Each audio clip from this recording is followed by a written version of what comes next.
राम सूरत कुमार योगी राम सूरत कुमार योगी राम सूरत कुमार जय गुरु राया योगी राम सूरत कुमार योगी राम सूरत कुमार योगी राम सूरत कुमार जय गुरु राया योगी राम सूरत कुमार योगी राम सूरत कुमार योगी राम सूरत कुमार जय गुरु राया योगी राम सूरत कुमार योगी राम सूरत कुमार योगी राम सूरत कुमार जय गुरु राया सद्गुरुनाथ महाराज की जय இன்று எட்டயபுரம் யோகிராம் சுரத்குமார் அருட்கூடத்தில் இதனுடைய நிறுவனர் எங்களுடைய அன்புக்குரிய விஜயகுமார் அவர்களுடைய நினைவு நாள் ஏப்ரல் 18 இந்த 3வது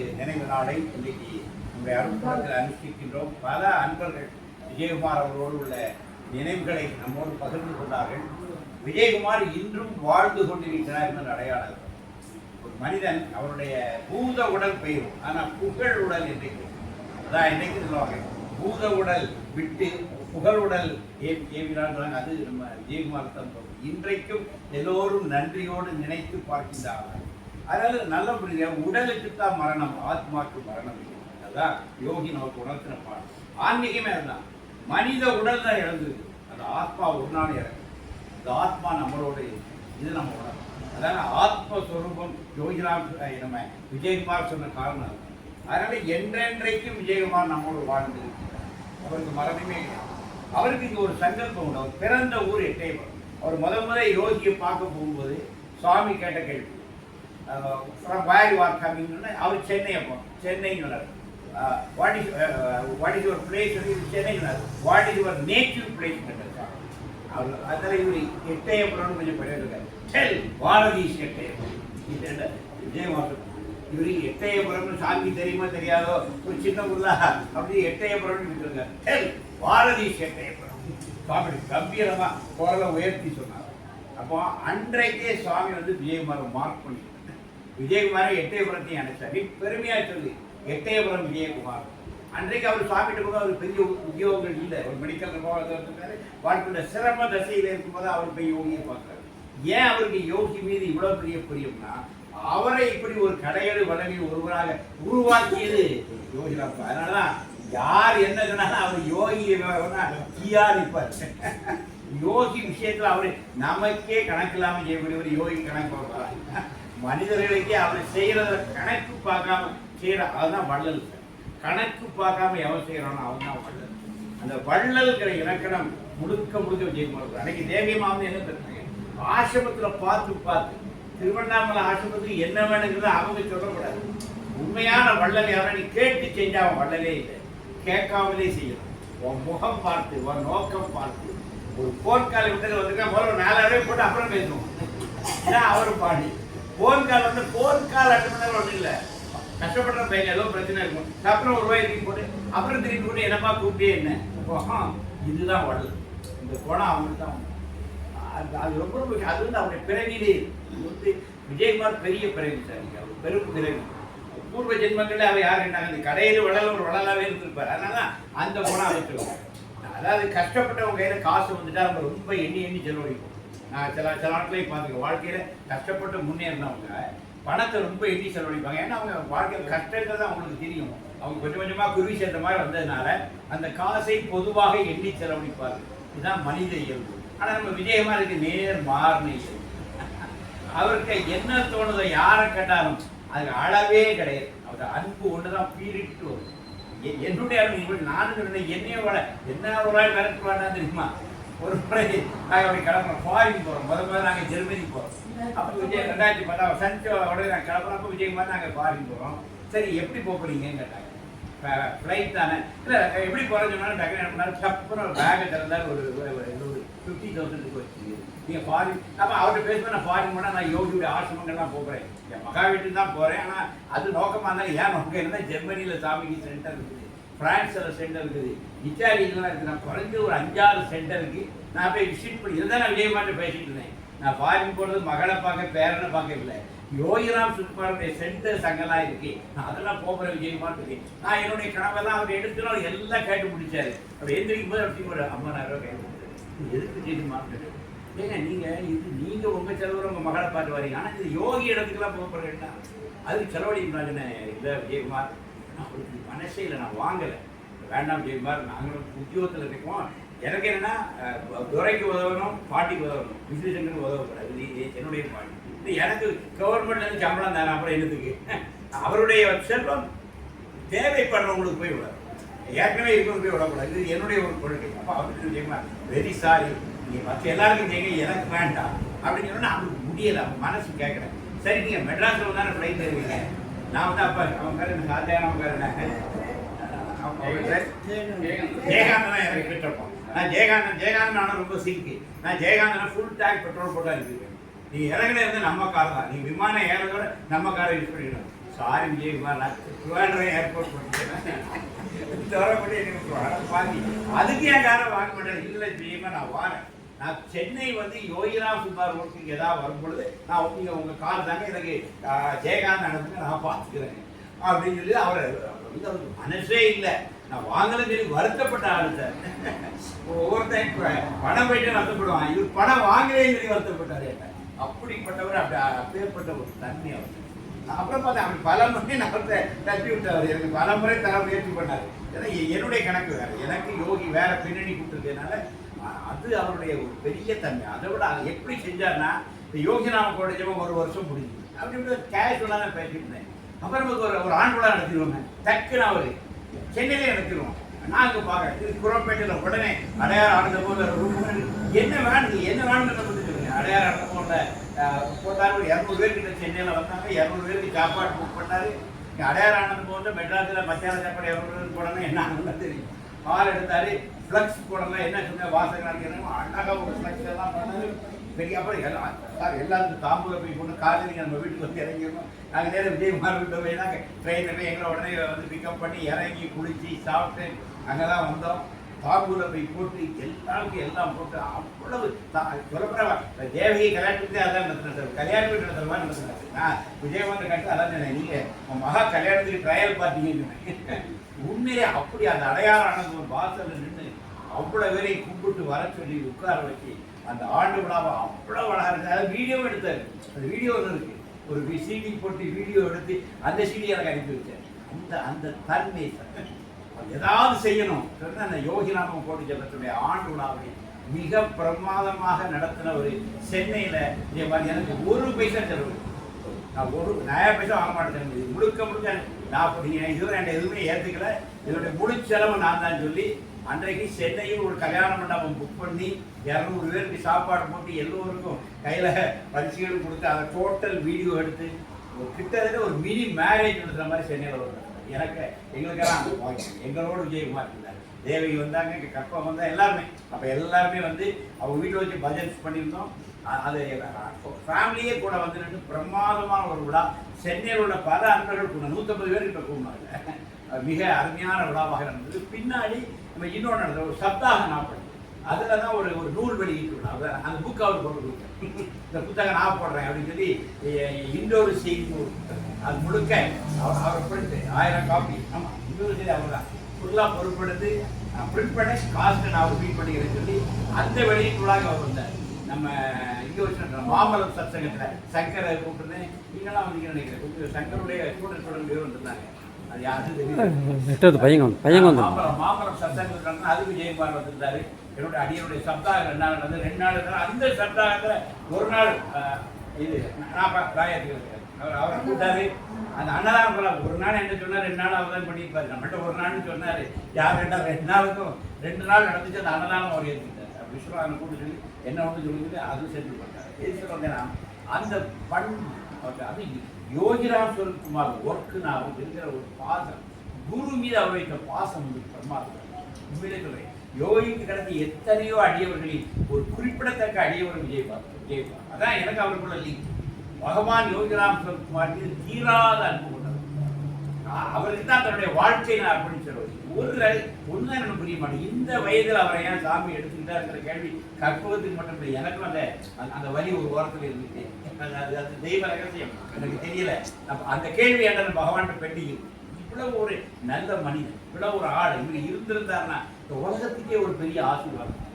அவர் இருந்தாலும் அந்த உலகத்தில் இன்னும் கொஞ்சம் நிறைய மழை பெய்யும் சார். அவர் இருந்திருந்தானா இன்னும் பல நல்ல காரியங்கள் அந்த உலகத்தில் நடந்திருக்கும், இன்னும் பல உள்ளங்கள் இன்னும் மேன்மையடையும். உண்மையிலே இந்த இவனை கண்ணை நீ ரொம்ப லேட்டுப்பா, நீ ஒரு வருஷத்துக்கு முந்தைய விஜயகுமாருக்கு நீ வந்ததுன்னு தம்பி நீ என்ன பண்றான்னு கேட்பாரு. நான் அந்த போட்டோ எடுக்கிறேன். அப்படியா, அது என்ன கேமரா கேட்பாரு. இது எப்போ வாங்கினா கேட்பாரு. வாங்கி 5 வருஷம் ஆச்சு. அப்படியா தம்பி, இது லேட்டஸ்ட் கேமராலாம் வந்துருக்குமா கேட்பாங்க. அது என்ன பேர் கேட்பாரு. இவன் போயிடுவான். அடுத்த ஒரு 10 நாள் இவன் வீட்டுக்கு ஒரு லேட்டஸ்ட் கேமரா வந்துருக்கு. அது 5 லட்சமோ 6 லட்சம் வரும். 6 லட்சம் கவலைப்பட மாட்டேன். நான் இவன்ட்டே சொன்னேன், நீ கொஞ்சம் நேரமாக பஸ்ஸை மிஸ் பண்ணிட்டேன். ஒரு 2 வருஷத்துக்கு முந்தி வந்து நீங்கள் நான் வந்து இந்த வேலை செய்யலாம் பார்த்தா தம்பி இங்கே வாழ்ந்துருவாரு. இப்படி வேலை பார்க்க நீ யாருப்பான்னு கேட்பாரு, என்ன பண்ணுற கேட்பாரு, என்ன பிஸ்னஸ் கேட்பாரு. அவ்வளோதான் இவருக்கு ஒரு புது கேமரா வாங்கி கொடுத்துருக்காரு. ஏன் ஓகே சொல்கிறேன்னா, ஒரு அன்பர், யோகியோடைய அன்பர், அவரு கேமராமேன். அவ்வளோதான்.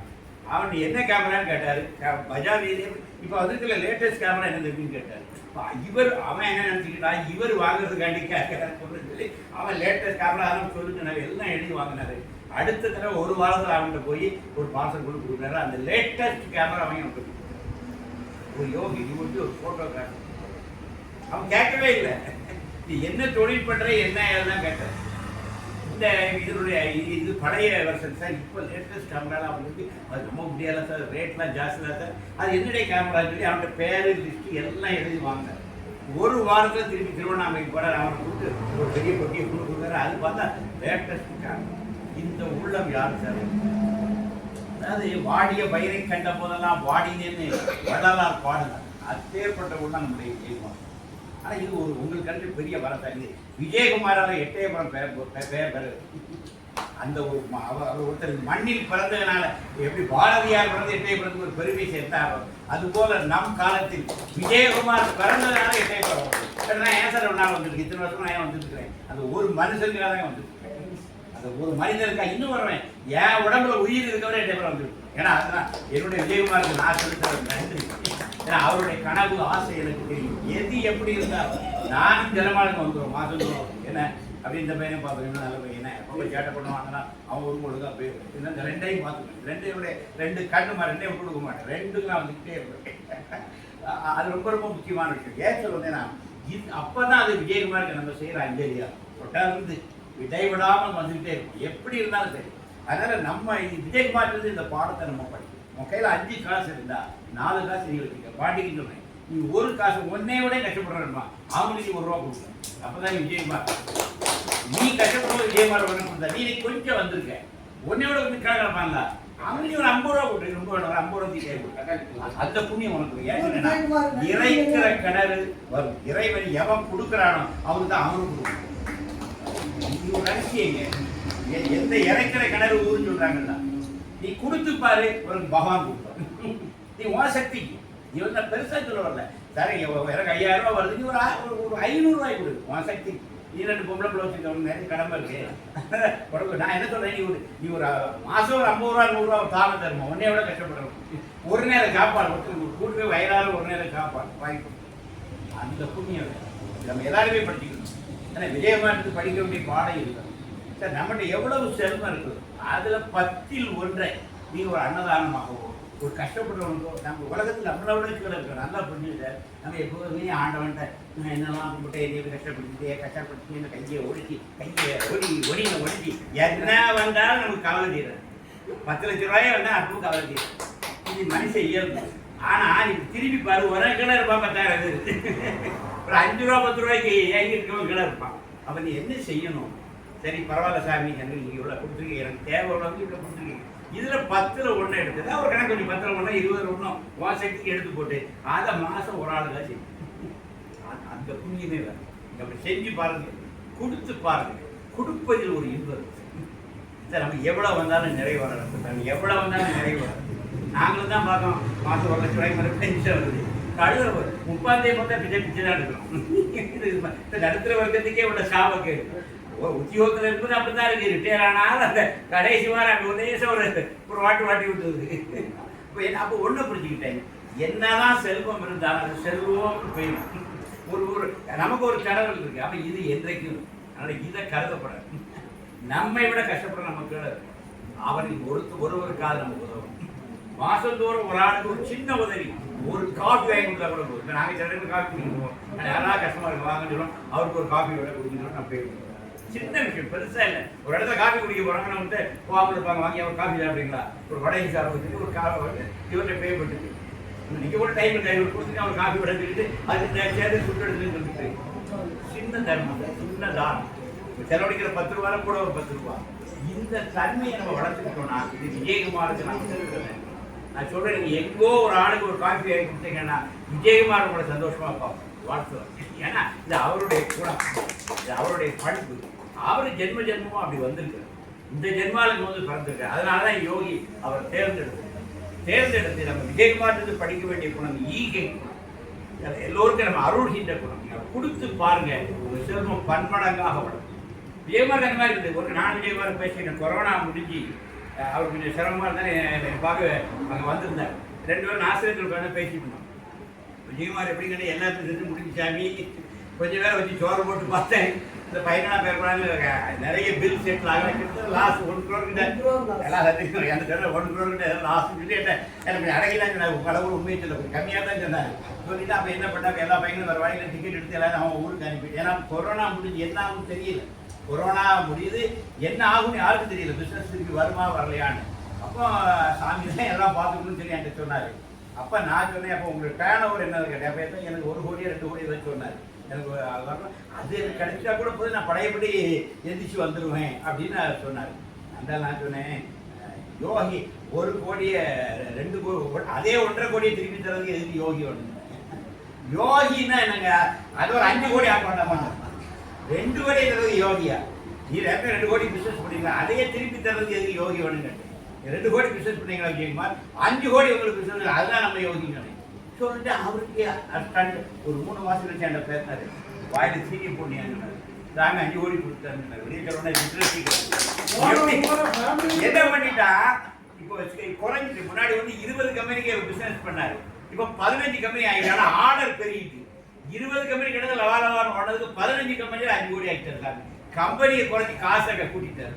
சாமி பார்த்தேன், பழையவரோட வேலை கொஞ்சம் குறைஞ்சிட்டு ஆனால் வருமானம் பெருகிட்டு 6 மாசத்துல யோகி பண்ணாரு. அந்த சும்மா நான் எனக்கு பிசினஸ்ல ஒரு இடம் தெரியாது, வாயில வந்து 5 கோடினாலே அதை சாமி ததாசுன்னு சொல்றாரு. அப்படியே 5 கோடி அப்புறம் சாமி தர இருப்பாருங்க. கொரோனால அடிச்சு பாதி பேர் கொரோனால காணாம போயிட்டாங்க. கொரோனாக்கு அப்புறம் எந்திரிக்க முதலாளிகளே இல்லை. கொரோனாவோட அடித்த முதலாளிகளுடைய எண்ணிக்கை தான் ஜாஸ்தி.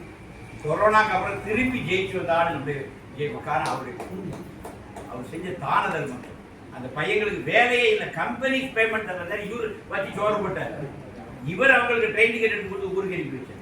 கிட்டத்தட்ட பல லட்சம் ரூபாய் அது அவருக்கு இல்லை லாஸ். அந்த லட்சத்தை அவர் பார்க்கணும். இந்த பையனை நம்மளை நம்பி பீகார் வந்து வந்துட்டான். அவனை குடும்பமான வரைக்கும் நம்ம பாதுகாக்க பார்ப்போம். கொரோனா மாறிட்டுனா தொடர்ந்து வேற விதமான கொரோனா மாறவே இல்லை. வேற வழி இல்லாமல் அவர் எல்லாருமே மனசே இல்லாமல் அளவுக்கு திருப்பி அனுப்பினார். நாட்டில் விஜயகுமார் இவ்வளோ கெட்டி தீர்ப்புனா விட்டா எப்படி முடியும்? விஜயகுமார் ஏற்கனவே லாஸ் ஆகிட்டு இருக்குதா, லாஸ் கூட பிள்ளைங்க லாஸ் எழுதி வச்சுட்டா அப்படின்னு சொன்னார். அந்த உள்ளம் அந்த அந்த அவருடைய அந்த அதனால தான் அவர் இறந்தாங்க சொன்னாங்க. அந்த பையங்களாம் வந்து அழுதுட்டு இருந்தாங்க. அவனால வந்து அழுதாங்க. இந்த புண்ணியம் யாரும் கிடைக்காது. ஒரு மனிதன் விடை பெறும்போது எத்தனை பேர் கண்ணீர் சிந்துறாங்கிறத அவன் சம்பாதிச்ச சொத்து விஜயகுமாருக்காக இது ஊர் பேர் தெரியாதவங்களாம் அழுதுட்டாங்க. அதுதான் பெரிய யாருக்குமே கிடைக்காத ஒரு பெரிய பரிசு. அதனால நம்ம தொடர்ந்து எட்டயபுரத்தில் இந்த அருட்கூடத்தை அழகா நடத்திட்டு போங்க. பாடுற ஒவ்வொரு பாட்டும் நம்ம அவருக்கு செலுத்துற அஞ்சலி.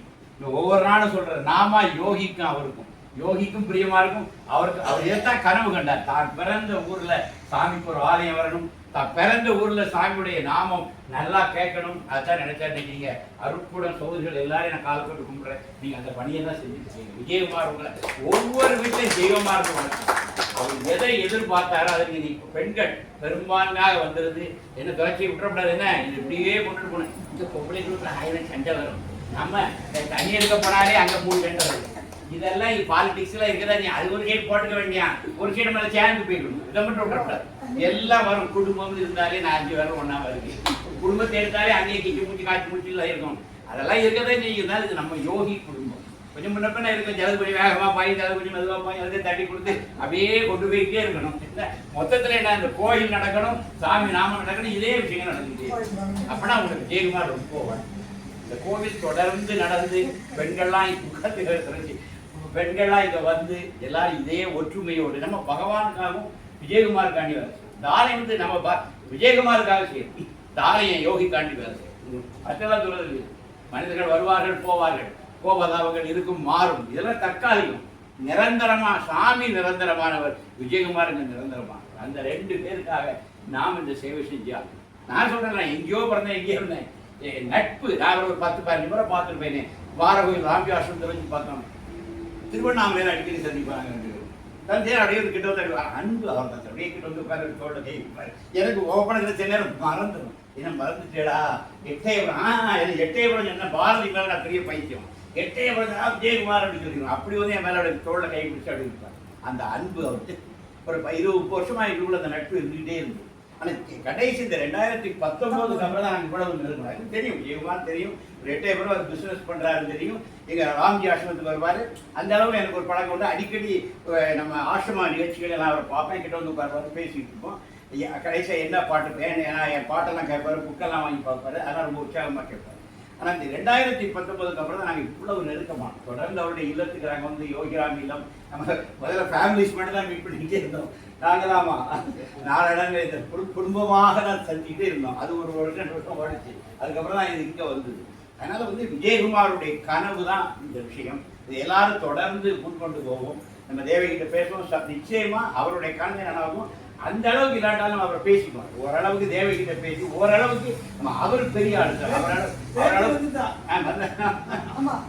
அது பேசி போட பார்த்தீங்களா, நான் வந்து குட்டி தேவகி தான் சொன்னேன். கவனிச்சடா இதான் சார், சில நேரம் நான் ஸ்பெல்லிங் மிஸ்டேக்காக ஏதாவது அதான் நான் ஸ்பெல்லிங் மிஸ்டேக்காக ஏதாவது சொல்லிடுவேன். இந்த சாமி அப்படியே சொல்லிடுவேன். நீங்கெல்லாம் நீங்க விஜயகுமார் சொன்னீங்க, நான் அப்புறம் வாயை எடுத்துக்கிட்டேன். வாயில் வந்து குட்டி தேவகி சொன்னேன், கட்சியில் பாருங்க குட்டி தேவகி தான் வந்திருக்கேன். அப்படியா, சரி விஜயகுமார் ரெண்டாவது ஒருவர் விடுங்க. ஒரு குட்டி தேவி ஒரு விஜயகுமார் பேசாம நீங்க வருவா, அந்த கூட பிரச்சனை குறைஞ்ச வருவா. நான் என்ன சொல்றேன்னா, சுவாமி அப்படி கிரேஸ் பண்ணும், அது ஒன்றும் சந்தேகமே இல்லை. விஜயகுமார் குடும்பத்தோடு பகவான் கூட இருப்பார். எல்லாருக்கும் அந்த பிளஸிங் ஆல் பிரதர்ஸ். அதாவது நல்லார் ஒருவர் உடனே அவர் பொருட்டு எல்லோருக்கும் மெய்யுமா. ஒரு குடும்பத்துல ஒருத்தர் இருந்தா போதும், அந்த குடும்பத்தை பகவான் உதாரணம் பண்றார். ஏன்னா இது நான் கவனிச்சுக்கிறேன். சுவாமி என் முருகதாஸ்ங்கிற பையனை குமாரவேலை ஏற்றுக்கிட்டார். முருகதாஸ் பேர் போது முருகதாஸ் அண்ட் ஃபேமிலின்னு இருக்கும். முருகதாஸ் அப்பா கூடுவார், தம்பி கிருஷ்ணதாஸ், எனிமோர் தாஸ் அப்படின்னு சொல்றாங்க. அவங்க பேர் முருகதாஸ் கிருஷ்ணதாஸ் சொன்னாரு. எனிமோர் தாஸ் எல்லாரையும் பிளஸ் பண்ணுவோம். நீங்கள் அன்னைக்கு தேவியமா வந்துருக்கும் போது விஜயகுமார் ஃபேமிலி கூட இருக்கிறது எனக்கு ரொம்ப சந்தோஷம். எனக்கு சாமி ஞாபகம் வந்து சாமி இப்படி தான் கொடுக்குறேன். சாமி இங்கே வந்திருந்தா என்ன கூட்டு பார்த்தீங்கன்னா விஜயகுமார் ஃபேமிலி எல்லாரும் வாங்க அன்னைக்கு தேவியமா வந்துருக்கும் போது நடக்குது. எனக்கு அப்படியே எனக்கு அந்த சாமி வந்து முருகதாஸ் என்கிற குமார கோயிலுடைய அன்பரை கூப்பிட்டு வாழ்த்து தான் நான் நேரில் பார்த்தேன். அதே இது தேவகியமா இருக்கும்போது நடக்குது. அது சாமி தான் தேவகியமாக்குள்ள வந்து சாமி அன்னைக்கு உங்கள் ஃபேமிலியெல்லாம் உட்கார வச்சு ஒரு குரூப் போட்டோ எடுத்து உங்களை வாழ்த்துறதுங்கிறது பகவான் யோகிராம் சுரத்குமார் விஜயகுமார் ஃபேமிலியை பிளஸ் பண்ணிக்கிறாரு. த்ரூ மா தேவகிங்கிறது தான் ட்ரூ. அதுதான். அதனால் நம்ம எல்லோரும் தனிப்பட்ட வாழ்க்கையிலே வெற்றி பெறுவோம். இந்த எட்டயபுரத்துக்கு நம்ம ஒரு பெருமை சேர்க்கணும். இந்த ஆலயத்தை கண்டும் கருத்துமாக கட்டி காத்து வளர்க்கணும். அதன் காலத்தில் அந்த வளர்ச்சியை சாமி விஜயகுமார் இருந்து பார்த்துக்கணும். நம்ம சேவை மட்டும் செஞ்சா போதும், வளர்ச்சியை அவங்க பார்த்துக்குவாங்கன்னு சொல்லி விஜயகுமார் நிலைமை எல்லா வருஷமும் போற்றணும். நம்ம டிசம்பர் 7 யோகிக்கும் ஜெயந்தி, அவருக்கும் ஜெயந்தி. என்ன கிழமையெல்லாம் கிடையாது. டிசம்பர் 7 2 நாள் ஃபேமிலியில் வந்தோம். எந்த நாள் வர டிசம்பர் 7 நான் இங்கே இருக்க மாட்டேங்க வந்துடுவேன். ஏன்னா ஐரோப்பாலே கூட்டம் நான் 7ஆம் தேதி அங்கே தான் இருப்பேன். என்ன டிசம்பர் 7 எட்டயபுரத்தில் இருப்பேன். அன்னைக்கு யோகிக்கு ஜெயந்தி, விஜயகுமார் ஜெயந்தி 2 ஜெயந்தி சேர்ந்து கொண்டாடுவோம். அது மாதிரி ஏப்ரல் 18 எங்கேயும் நாங்கள் இருக்க மாட்டேங்க. இந்த 2 நாளும் நம்ம மறக்கவே கூடாது. ஏன்னா ஃபேமிலிஸ் எல்லாரும் விஜயகுமாருக்காக நம்ம வந்து இந்த வருடத்தில் இந்த 2 தினமும் இந்த இடத்தில் வந்திருந்து இந்த நாளை அனுஷ்டிக்க வேண்டும். நிச்சயமாக விஜயகுமார் ஒரு தெய்வமாக இருந்து நம்மை வாழ்கிறார். அதோட சந்தேகமே இல்லை. யோகிராம் சுரத்குமார், யோகிராம் சுரத்குமார், யோகிராம் சுரத்குமார். ஜெய்.